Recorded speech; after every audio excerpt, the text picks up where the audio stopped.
Hey everybody, welcome to another episode of the weekly Daily podcast. Today is Sunday, March 19th. I've got a new setup here. I got this backdrop here. I figured that'd be better than just the plain white walls. Paid $13 on Amazon for it. I actually bought a couple more. We'll see if I switch them out. I bought a green one that's greenish. It's got it's like a bush. And then a wooden panel one. So we'll see which one I ultimately go with. I'm trying out the microphone with a little foam cover here to eliminate some of the editing maybe as far as me breathing. I think the way I sit like this, kind of lean back, it makes me breathe. Or I don't know, maybe I just breathe weird. Who knows? When you listen through editing, as I'm editing the podcast, you really hear anything and everything. And it's really, you start wondering if you're okay as a human being and your health with your breathing and everything like that. I'm going to try my best this podcast to not move my feet. I've had a bad habit. If you're just listening, then it's irrelevant. You won't know what I'm talking about. But if you're watching on YouTube, I have a real bad habit of getting real fidgety. My feet move, and I realize that's probably obnoxious to watch. So I'm gonna try my best. We'll see if that works out. But it's been a good week so far. Like I said, or I haven't said yet. I went out to some open mics. I've been trying to work through some material, or more so kind of trying to add on to some old material with some new parts of the joke, kind of combining some old jokes, adding some tags, trying to work on that. I did the Fort's Funniest competition on Wednesday, which is, I did that last year. It's a fun, good setup. I mean, the club there is awesome in Fort Collins at the Comedy Fort. Everybody did 5 minutes. There was 12 people. 4 advanced. Unfortunately, I did not advance. Obviously would have loved to. Competitions are weird. Not weird. They're just interesting. You know, obviously there's a lot of pressure. You want to do your best. You want to advance. But also with that pressure or with that kind of anxiety, it kind of puts you, me at least, in a more robotic state rather than kind of being in the moment and trying to be funny and natural. I feel like it can sometimes come off as a little bit more rehearsed and robotic, which makes sense. But I've tried to figure out the best mindset going into competitions where maybe not putting so much pressure on it. I feel like this last one at the Fort, I tried to not put as much pressure on it. I still got, nervous and anxious, but it's a good middle ground where you're like, what's the best mindset to go into it? And I kind of, part of me wonders if I went in a little too lax. I was also very tired. My new job has been, I've said it in the previous podcast, but I have been very tired getting up earlier and working in person for the first time in a while, and just a lot of multitasking that kind of fries my brain by the end of the day. So mentally and physically have been pretty tired, but that's not an excuse. I'm always tired. I've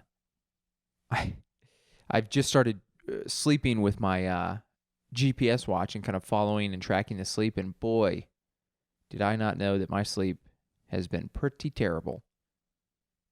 I have a Coros watch, and most GPS watches or whatever, I guess watches, a lot of them nowadays can track your sleep and sync with your phone and tell you a bunch of data like that. And good Lord, the last couple nights, I've had like 3.5, 4 hours sleep when I've, technically been in bed for 8 hours. So half of that is sleeping. That's not good.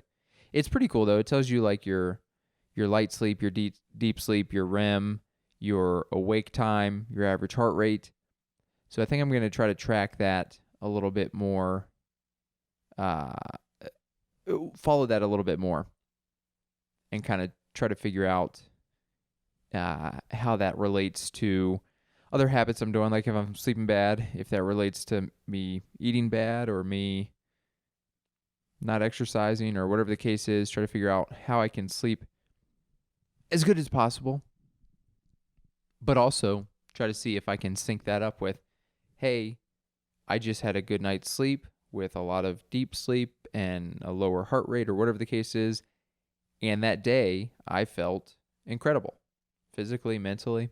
So, I mean, obviously that's generally speaking what happens. You get better sleep, you feel better, but want to see if I can really tell a difference by kind of following and tracking that. Anyways, I don't know how back to, the competition there at the Comedy Fort. So it was fun. It was a good crowd. It was kind of a last minute thing. They sent the schedule the day before. So it's a competition that runs from like March until June or something like that. And I ended up getting on the first date, and they announced all the dates like the day before. So that's fine. I mean, I have it wasn't a big deal for me. I'm not, I kind of know the material I'm going to do. So there's no worries there. But at the end of the day, did not advance. Would have loved to advance, but anything and everything. I mean, with comedy, I wouldn't call it a failure. Competitions are obviously one of those things that are very subjective, and I try not to beat myself up with stuff like that where you don't want to necessarily calculate your worth as a comic with competitions for the most part. Obviously, you want to take things out of it, and I guess what I'm trying to say is with any thing that you don't get, I won't even call it you'll have failures with comedy or anything in life, but not advancing, not a failure, but also not a win or a succession. It's a great show. Whatever you want to call it. I think anything that you don't get that maybe you want to get, it's always a good learning experience. Something you can learn and take out of it. And yeah, what I'll take out of it is again trying to figure out the right mindset to enter in a comedy competition where you want to come off as in the moment and natural in a situation where you feel more robotic. And also just every time I do a competition, it gives me more input as far as like what's the right material to do. Should I do just the best jokes with the most rapid fire punchlines and tags, or should I do something more along the lines of like, here's a 5-minute thing that kind of is about me, gives the crowd and audience a little inside scoop of like me personally. So jokes about me that showcase who I am as a person, as a comedian. I don't know. So I don't have that figured out exactly, but every time I do a competition, you kind of get a little bit more feedback and kind of better understand moving forward what I should do for competitions in the future. So all that said, that was fun. It's a great room. There's a good crowd that night. Have gone out to most. I did a bunch of other open mics, new open mic at this brewery or bar, kind of in the industrial part of town off Calumet, I think. Did that on Thursday. That was tough. One of those where not many comics go, so the host gives you extra time. And so you do a bunch of extra time. Sounded like somebody was knocking on my window. So you do a bunch of extra time and in front of nobody. So it's one of those where if you've got some words you want to rehearse, it's great, but if you want to try to get some laughs, it's not the place to really do it. But then last night, Saturday night, I hosted a show at Peakview Brewing in Centennial area. Not a huge crowd, but it was still a fun show. There was maybe 8 to 10 people that were there, and they were engaged. So it was kind of a casual setup, but always good to get some hosting in. I'm looking forward to next weekend. I'm hosting 4 shows at Hotel Boulderado, which will be nice. It's always good to get like those quick reps if you're doing like a weekend or something like that, where it's not just a one-off, but you do a handful of shows over a day or two period to really be able to work out the kinks and get the reps in a short period of time, so you can figure out what you did well, what you can improve on, things like that. So yeah, that's been this last week. Looking forward to next week. Like I said, I think the only shows I'm doing are the Hotel Boulderado shows, and yeah, I think that's it. And then I got a couple other at the end of the month, and then yeah, like I've said before, I've got the run of shows in April in Virginia. Excited for that for sure. Got a lot of shows going on there. We actually added another show. We were originally going to do April 12th to April 20th.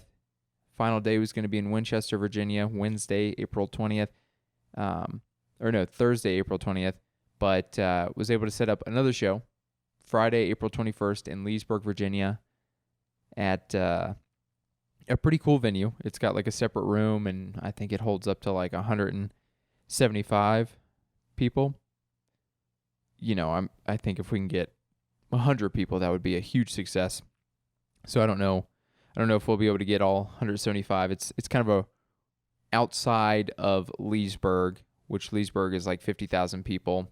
It's maybe 15 minutes from the city there. So it'll be interesting to see with that population and marketing and what we can do to sell tickets. But it does look like a cool space, and I'm excited to have added that. And then from there, like I said, I've said it if you've listened to previous podcasts, which you probably haven't, so some of this might be confusing. But after that, I'm going to hang out in that area, whether it's Virginia or kind of that region for a little bit. And then I have the comedy festival, the flagship city comedy festival in Erie, Pennsylvania, later that month. And then very excited. I know, look, I say excited way too much. I get it. I'm sorry. Start a counter and send me a meme. But I am excited.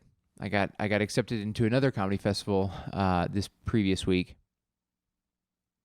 in Akron, Ohio, the Rubber City Comedy Festival, which is the weekend after the flagship city comedy festival. So getting to do 2 festivals back to back, or just 2 festivals in a year. I mean, this will be my first time doing 2 festivals in a year. And getting, accepted fairly early in the year. I've applied to a bunch of others, so, very likely that I don't get into any of those. But it's very cool and feels good to get accepted into a couple here pretty quickly, to add 2 more festivals to the schedule, and going to places I've never been, Pennsylvania, Ohio, never been to do comedy. I've been to those places before comedy. Never Erie or Akron. I went to Cleveland one time. I went to Cleveland for New Year's to spend the weekend with a lady that I was hanging out with. And you know what? That was a big waste of money. Went out there and I've never been, I guess, poor, but I've never been well off. I've never been, like, when I went out there, this lady was much wealthier than I.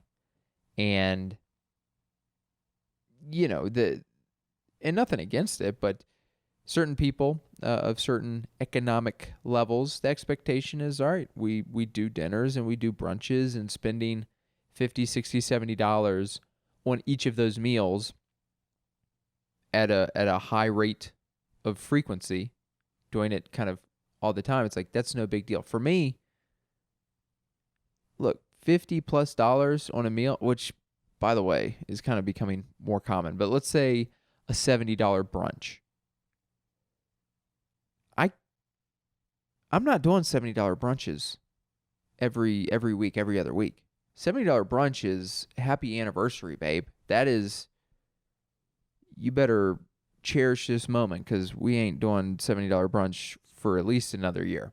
But we did that. We did an expensive dinner. You go bowling at this like fancy bowling hipster place, and they're like, all right, it's going to be $50 because the bowling pins look silly or whatever their reasoning is.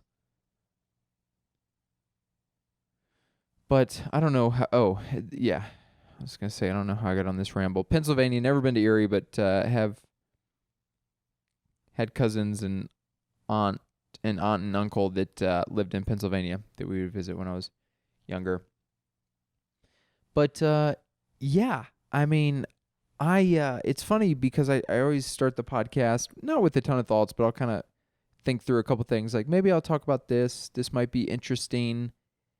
And then I start talking, and it's like, what am I talking about? Which I think is the difficulty when you're doing a solo pod. Because you go, all right, I rambled for a little bit, and, sometimes you're like, all right, somebody else take the reins. But then you're like, nobody else is here. So I guess I'll just keep rambling about random stuff. But just to tie up the comedy portion of this kind of what I've been up to, like I said, doing some open mics, did some shows, looking forward to the Hotel Boulderado next weekend, and then the Virginia run in April. What I've specifically been working on this last week has been, like I said, adding on to some older jokes. I have a joke about being a lifeguard, and it's an older joke. It's one that I wrote a while ago, and it's not a great joke, but it's one that's okay. And if I'm doing a longer set, I usually do, and it kind of lumps in with some other material I have that relates to working and having a job. But this last week or two, I've written some additional punchlines, tags. I've added, I had this bit about choking, like the Heimlich maneuver, and if someone's choking, having to do that. And it was one of those bits where like a little piece of it would do pretty good, but the rest of it wouldn't do great, so I wouldn't do the joke a lot. But what I've done is taken that little piece that has done well and kind of added it in with the lifeguard bit, which sounds random, but in the lifeguard bit, I talk about doing CPR and CPR training, so I kind of lumped in the choking and Heimlich training in the first aid part of that bit. But excited, it's always nice. It can be very difficult a lot of times to go back and look at old jokes and like add things to it or change things, because a lot of times once you write it and have it a certain way in your head, sometimes it can be very difficult to look at it from a different point of view. So it's nice to go back to an old bit and then actually add some stuff to it, add some tags, some different portions, stretch it out a little bit with still having more punchlines and going, oh, okay, I think I just upgraded this joke from a C joke to a B joke. We'll see. I haven't done the whole thing in front of a crowd yet. I did it last night when I was hosting, but it was the first bit I did during the host set, and there was like 8 people, and if I'm being honest, not many laughs during that part. Not many laughs during the whole thing. But, my job as a host is to get people hopefully engaged, a couple laughs before handing it off to the next person, and I think that's what I did. So that's kind of been my focus this last week, and then going into this next week, I need to write. I've been writing, and nothing has been great, but one bad habit, or it's not even a bad habit, but I need to get in a better habit of I'll write a bunch, but I won't go back. I'll just write, and then the next page, flip that page, write again. And unless it's like a great thing, I'll kind of just leave that writing, I'll just leave it be and not look back on it that much. But I need to do a better job of looking back on old stuff and trying to just look through everything I've written and mine those writing sessions to try to find little nuggets, and then continue writing. Like, I have a bit that I've been working on about running, and it's okay, but it's one of those, again, similar to the choking bit that I talked about, where there's like a decent section and then the rest is kind of like, it's kind of not the best. So in my mind, it's like, all right, I can do it if I'm trying to do longer time, but it's really not fully formed out and where I want it to be. So I need to do a better job of just keep writing on the subject of running, even though in my mind I'm like, I tried writing about it and I kind of tapped out. It's like, no, every day keep writing more about it and try to take chunks and add and make it into a fully formed good bit. So I'm probably going to work on that this week, and then maybe some new stuff. And then pretty soon here, I really have to kind of hammer out the 30-minute set that I'll be doing in Virginia and running through some of those old jokes that I haven't run through in a while, just to make sure I'm kind of prepped and prepared with the order of that. But yeah, should be fun. Should be fun. Fun time in Virginia. Fun drive from Colorado to Virginia, 26 hours. But yeah, like I said, started a new job a couple weeks ago. That has been, it's been fine. It's been, like I said, making me pretty tired going in. It's not a real physical job, but any job that, I've had jobs like this in the past. I'm sure, most people have as well, where you're doing a million different things during the day.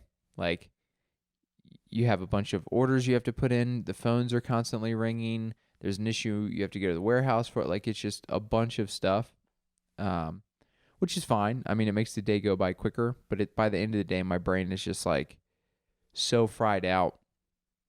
I need to get in a better routine of like making sure I exercise after work or something to kind of break that mental fog up that I feel like I have at the end of the day. But with the new job, it got me thinking about a lot of past jobs I've had. It's funny, I just said like right there, that's like the transition I use to go into my lifeguard bit. I talk about like, I just got a new job and got me thinking about past jobs I've had. First job I ever had, I was a lifeguard. But first job I ever did have, I was a lifeguard. I lifeguarded for 4 summers, from like 15 to 19. And that was at like a neighborhood pool. And I mean, fortunately, it was I only had to save one person in 4 years. And it was a joke of a save, jumping in. It was during a swim meet. It was some younger swimmer who like freaked out. It was like a 5 or 6 year old who, it wasn't in like real danger of being a real situation, like a life-threatening situation. I mean, if I didn't jump in and get her, it could have been, but it wasn't like I had to pull her from the bottom of the pool. She was just freaking out, treading water. And my boss at the time, he made it easy too, because he was just like, go get her. He told me to jump in. That was always the hesitation as a lifeguard, and what is crazy, one of the reasons that it's so insane to me that pools have teenagers working there, like to keep people safe. Because when I was 15 and started, I was so, I'm not a confrontational person now in my 30s, but when I was 15, I was so shy and scared and didn't want to, I didn't want to blow the whistle, let alone I see somebody kind of struggling and you're like self-conscious. You're like, well, I don't want to jump in if they're not actually needing help. And then just all those doubts to where you're like, dude, in a pool situation, you have to be in the mindset of like, hey, just jump in and nip whatever potential situation in the bud. And you know what? If they're fine, that's fine. Like in my head, it was always, I don't want to be embarrassed, like jump in and then it's not a situation. And then I have to get out of the water and everybody's looking at me, which might be the case, but it's like you cannot have that mindset. And I had that mindset early on. But fortunately, I was at a neighborhood pool and it was very, it was best case scenario as far as people knowing how to swim and for the most part, kind of following rules without me having to intervene too much. But I did that for 4 years at Wildwood Pool in, I don't know if it's in Forest, Virginia area. Might be in Campbell County, Lynchburg. But I did that, and then I actually didn't want to lifeguard anymore. So the next summer, I was in college. I was a camp counselor at actually it was during the summer. So it was like a summer program, which was a fun job. I took a pay cut from $7 an hour to $5.35 an hour. But at that point, I was kind of getting anxious as a lifeguard. I was like, this responsibility actually is a lot that I don't want that burden of like maybe having to save somebody, do CPR or something like that. So I did the camp counseling, and that was fun. I played chess against a bunch of second graders who would beat me, and that was embarrassing. Play, sports or just whatever games outside, watch movies, play dodgeball. That was fun. I did enjoy that. And then after that, when I was in college, I lifeguarded my last year or two at the pool at the college.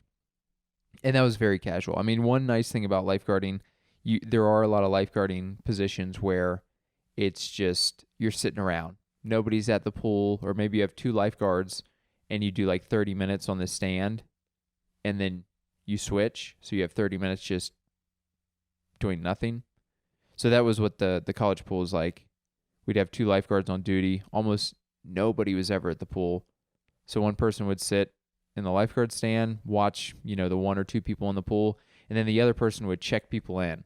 And there weren't many people coming through. So I basically just did my homework there. So it was a good structured setup to where I could study and do some schoolwork and, get paid the big bucks, get paid $6 an hour to sit around for a couple hours.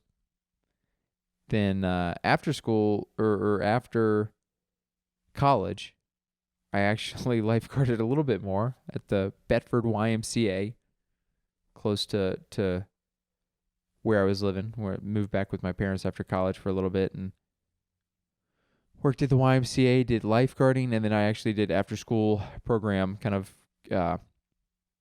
similar to that camp counseling thing I did. Basically, kids after school, their parents would still be working, so for a couple hours, we'd just hang out at the school, play dodgeball, whatever, just serve snacks, watch a movie.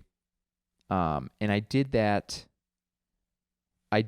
until I actually ended up quitting because of Lyme disease. I won't get into it, but in a previous episode, I talk about Lyme disease and how that affected me and all the symptoms and everything I dealt with.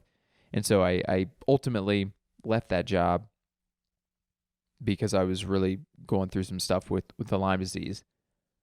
But yeah, a lot of lifeguarding to start out with, and it took me a minute to really get into more of a career setup. I did a bunch of interviews coming out of college, unsuccessful interviews. First interview I remember doing, I was technically still in college, but it was for an insurance company. And I remember being so nervous for the interview and being like, oh, I got to run through what are my weaknesses, what are my strengths, just kind of the generic questions. And when I got there, they asked none of those questions. It was literally 3 hours of the interviewer trying to sell me on the position. And I never realized until that interview how much of a thing that is. It's like selling insurance, that's not an ideal job.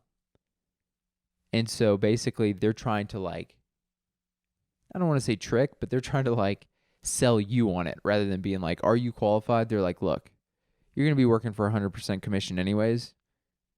We need warm bodies in the office.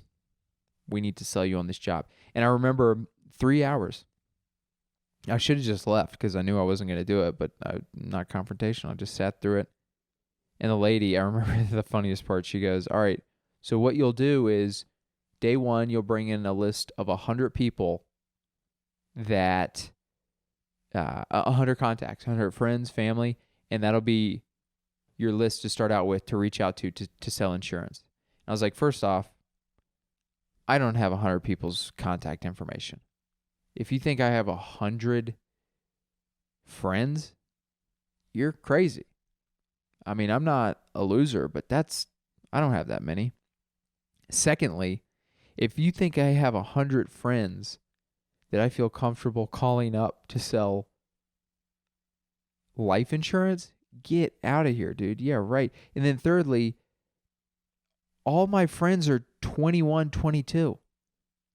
I am not calling up my roommate to be like, hey, man, I don't know if you've thought about your future or your future family, but it's pretty important to start putting money into your life insurance right now. So I did that.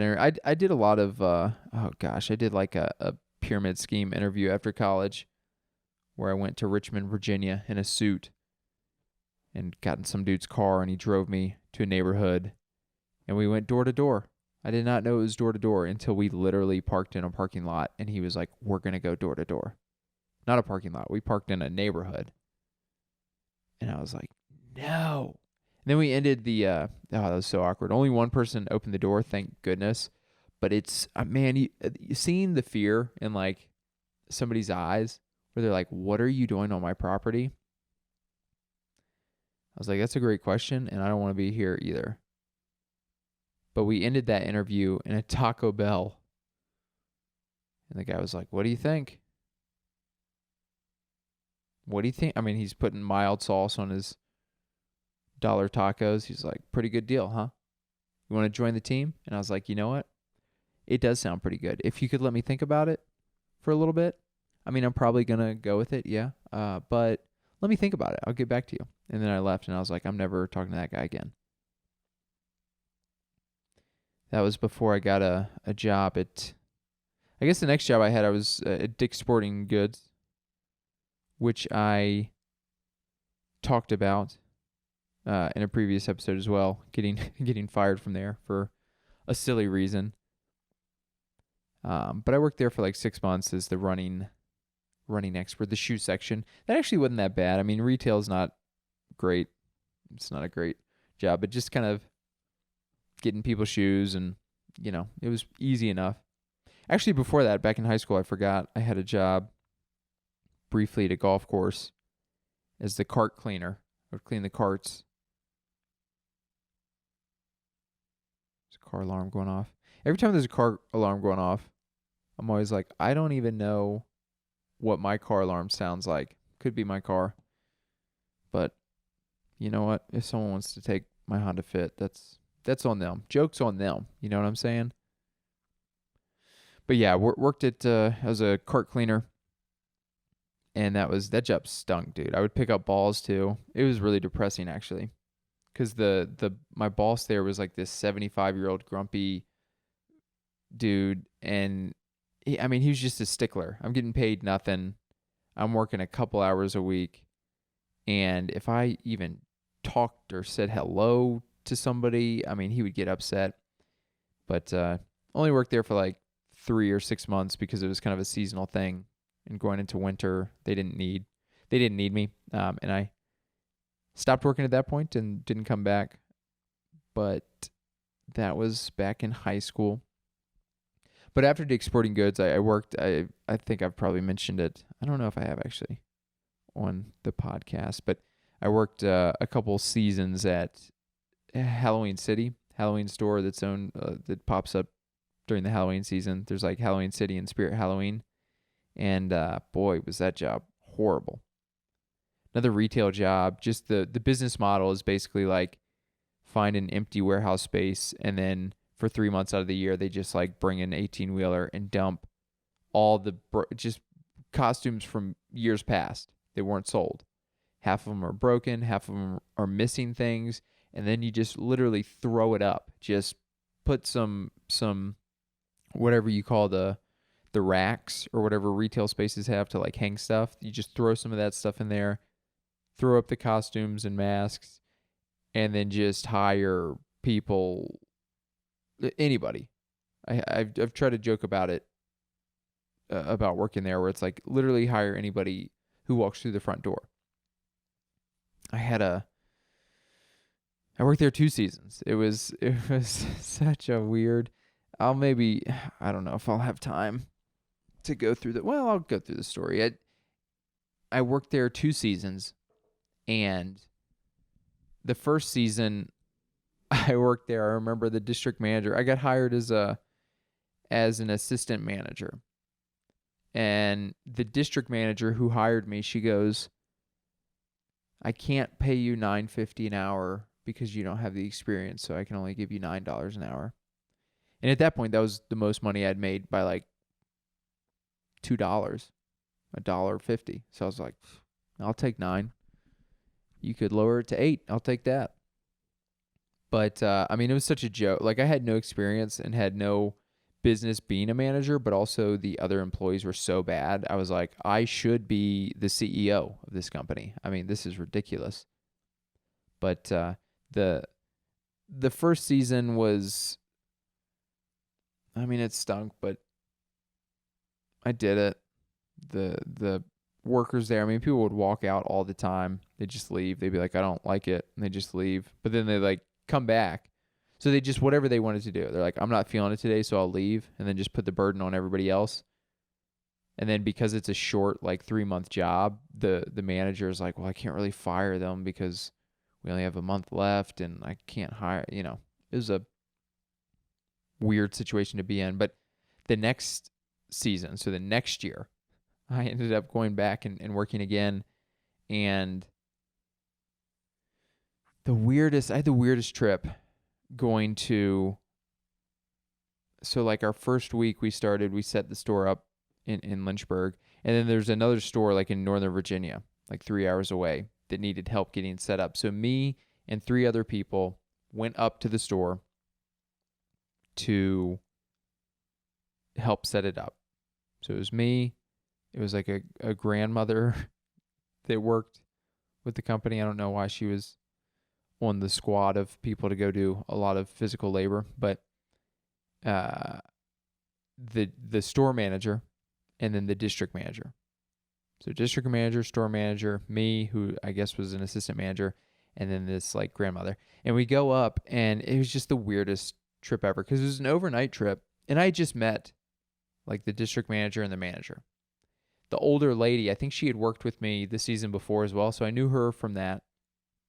But we go up there, and immediately we get there, we meet the store manager for this store that we had traveled to. And he starts playing music on his car, like original music, and rapping to it. But it was like juggalo rap. Like he was talking about being a juggalo with the district manager. They knew each other from the past. It was such a weird introduction to like meeting this guy, just him listening to him rap in the parking lot. And so we worked that day setting stuff up, and then we went to the hotel, and I had to share a room with the store manager.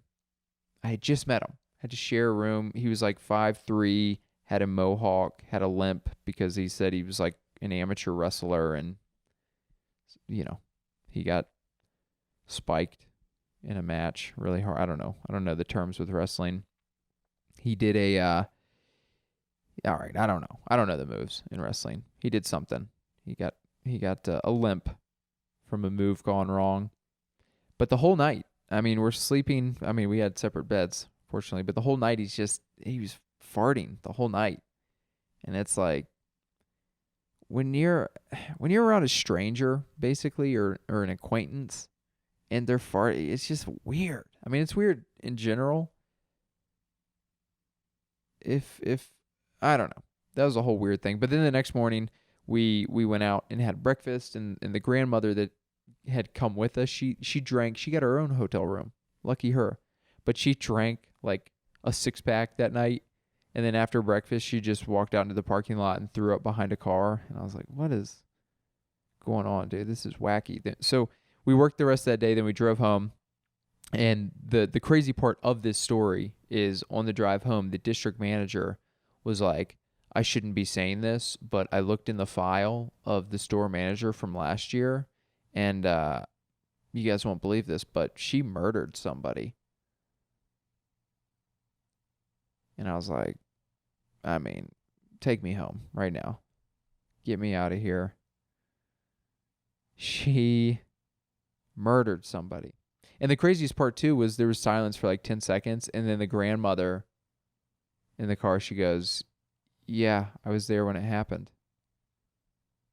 And I was like, what is happening right now? Apparently the grandmother was friends with the store manager. I guess the store manager the previous year had hired her because they were childhood friends, I guess. Like, and apparently, so the grandmother told the story. She goes, yeah, like 30 years ago, we got out of high school and we hitchhiked with some dudes to Myrtle Beach and we partied, and she shot one of those dudes.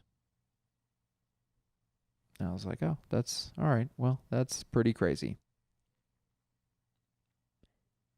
So that was interesting to find out about. It also made sense, too, because I remember that store manager the previous year, the one who murdered somebody, as we got toward the end of the season, obviously everybody's going to lose their job because it's a seasonal job. And she was like freaking out. And she was like, I can't find another job. And she literally goes, I interviewed with McDonald's as like a cashier and didn't get it. And I was like, you're the store manager. How can you not get, like, it? I had no idea. It's like, oh, you got that murder charge on your account. That's a tough one to get through in the interview process, I would imagine. They're like, do you know how to break change and run a cash register? She's like, yep. They're like, we see that you've murdered somebody. The late night at McDonald's, some people come in. Are you going to be able to refrain from doing the same thing? She's like, well, I don't know. I do have a temper, apparently. I have a temper and a gun. Wow, that coffee is very cold. So that was Halloween City. And then I've worked at, I'm kind of running out of time here, so I'll go through quickly some of the other jobs I've had. But the first job I ever had that was kind of more career type job, I studied marketing in college, and I worked at a manufacturing company that made tree trimming equipment. So like big trucks with hydraulic lifts on them. And I worked there for a couple years. And then I was a leasing consultant at an apartment complex, which I'll save some stories about that for later. But that was definitely very interesting. There's a lot of, just dealing with hundreds and hundreds of residents for 2 years and all the interesting stuff that happens in a place like that. I mean, anybody who, just imagine any apartment you've lived in, you've probably heard your neighbors doing this and that and little arguments and tiffs and stuff like that just in your sort of like the couple people around you, let alone, okay, well, I'm in the office and I'm having to field all those complaints from hundreds of people and just kind of get a first look at all the craziness going on. So that was an interesting job to have. Then after that, I taught English for a little while. At that point, I moved abroad and taught a little bit in Central America, and then also taught English online. And then after that, I moved to Denver, and I've had a handful of jobs kind of in sales, inside sales for the most part. But now at a new job, a new chapter, just trying to balance the job with comedy. And yeah, that's pretty much it. I I don't know if any of this has been interesting. I'm trying to figure out with this foam thing if I can. There's a hair on there. Trying to figure out what the best way to edit this podcast quickly is, so I'm not spending hours and hours editing content that 1.5 people listen to each week. But we're growing. We're getting bigger. Follow me on Instagram at Ben Dailey Comedy. Come out to a show in Virginia. I'll end on the book recommendation. I haven't read in a minute. I say that every week. I've gotten in a bad habit of not reading as much, but wanted to go through a book I read last year that was very good, very interesting. I enjoyed it quite a bit. Stephen King's The Institute. Very good. I haven't read that much of Stephen King. I read The Shining. I think that's it. And The Institute most recently. Both of those very good. I really like The Institute. It's I won't ruin it by giving away the plot, but it's, I don't know if sci-fi is the right word. It's a fiction. It's Stephen King type book, but a little bit different, I think, in the sense that it's, I don't know, it connected a little bit more with me. I guess I can read it's the play. Oh, man. That's like a insert from the book. Let's see. From America's most trusted storyteller, #1 New York Times bestseller author Stephen King, the most riveting and unforgettable story about kids confronting evil since It. So there's a synopsis. I didn't really give any information, but you should check it out. The Institute, good book. I can't remember vocabulary words from it, but yeah. Check it out. Give it a read. Let me know if you've read it. Let me know if you've read any other Stephen King books that you would recommend, or any other books for that matter. But thank you guys so much for listening. If you are listening, I've said this before, I believe, but feel free to leave a comment if you're watching it on YouTube, or I don't know if you can comment on Spotify. But either way, send a comment of anything, really. But also, if there's something you're interested in hearing or you think would make this a more interesting listen, let me know. Would love to hear. But that is where I'll end it for today. Thank you guys for tuning in, and I'll see you guys again next week.